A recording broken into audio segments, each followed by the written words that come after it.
तीन निर्दलीय विधायकों द्वारा भारतीय जनता पार्टी की सरकार से समर्थन वापस लेने के बाद हरियाणा में सियासी घमासान मचा हुआ है।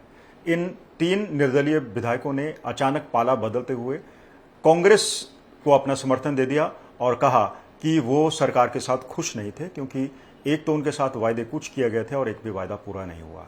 हालांकि सार्वजनिक तौर पर उन्होंने सिर्फ यही कहा है कि वो किसानों के मुद्दे को लेकर असहज महसूस कर रहे थे और कई चुनावी वायदे भी थे जो पूरे नहीं हुए। लेकिन असल में जो इसकी वजह है वो ये है कि इन तीन विधायकों को उम्मीद थी कि नायब सिंह सैनी अपनी कैबिनेट में उनको जगह देंगे, लेकिन वो जगह नहीं दी गई और ये विधायक कई दिनों से सरकार से नाराज चल रहे थे और आखिर मजबूर होकर उन्होंने अपना पाला बदल लिया। अब इन तीन विधायकों द्वारा समर्थन वापस लेने के बाद कांग्रेस भारतीय जनता पार्टी की सत्तारूढ़ सरकार पर हमलावर हो गई है। दावा किया जा रहा है कि सरकार अल्पमत में है और अब मुख्यमंत्री नायब सिंह सैनी से इस्तीफा मांगा जा रहा है नैतिकता के आधार पर।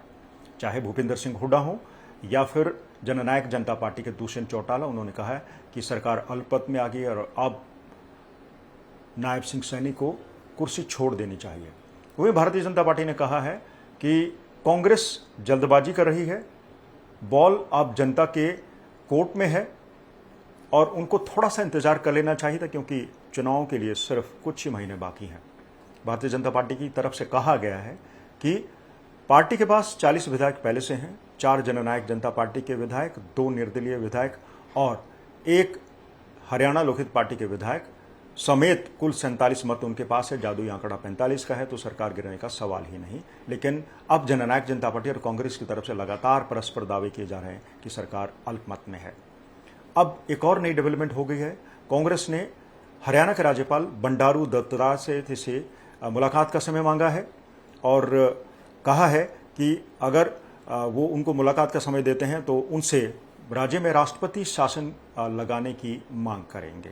हालांकि कांग्रेस बड़ी चालाकी से सरकार बनाने का अभी दावा पेश नहीं कर रही है, क्योंकि कांग्रेस के पास सिर्फ 30 विधायक हैं और अगर 3 निर्दलीय विधायकों को भी मिला लिया जाए तो ये संख्या सिर्फ 33 हो जाती है।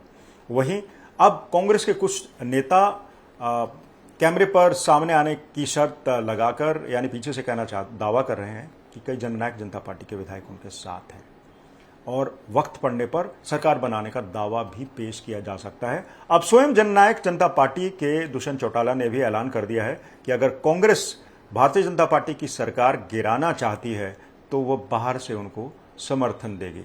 यानी कुल मिलाकर कांग्रेस और जननायक जनता पार्टी अब सरकार गिराना चाहते हैं।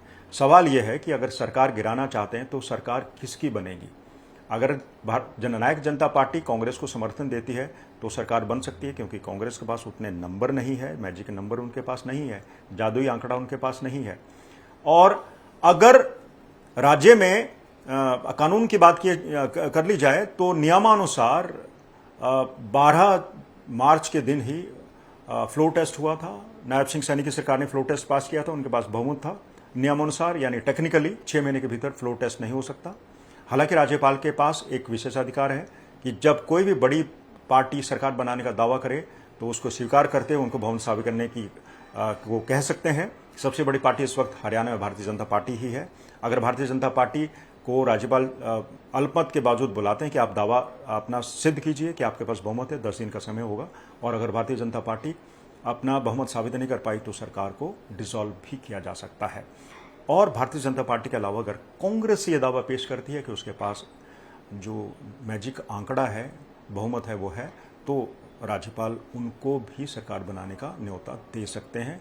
कांग्रेस राज्यपाल से मुलाकात कर रही है, मायने यही है, साफ समझने की जरूरत है कि कांग्रेस दरअसल जनता के बीच में ये संदेश भेजना चाहती है कि भारतीय जनता पार्टी की सरकार स्थिर नहीं है। वैसे भी कांग्रेस सत्ता में लौटने के लिए आतुर है। 10 साल से वो विपक्ष में बैठी हुई है, लेकिन अभी वह सरकार नहीं बना सकती, क्योंकि उसके पास सिर्फ और सिर्फ 30 सदस्य हैं। अब कांग्रेस राज्यपाल से मिलकर क्या मांग करती है? राष्ट्रपति शासन के अलावा कहीं सरकार बनाने का दावा तो नहीं पेश करती, और कहीं क्या जननायक जनता पार्टी के कुछ विधायक कांग्रेस में तो नहीं मिल जाते, जैसे कि कांग्रेस के नेता दावा कर रहे हैं, और क्या अन्य निर्दलीय भी कांग्रेस में मिल जाएंगे?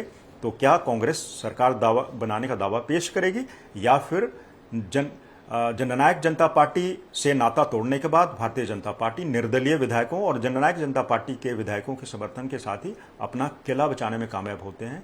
या नहीं, इसका फिलहाल हमें इंतजार करना होगा। कैमरा पर्सन अमन गुप्ता के साथ मंजीत सहगल, चंडीगढ़, आज तक।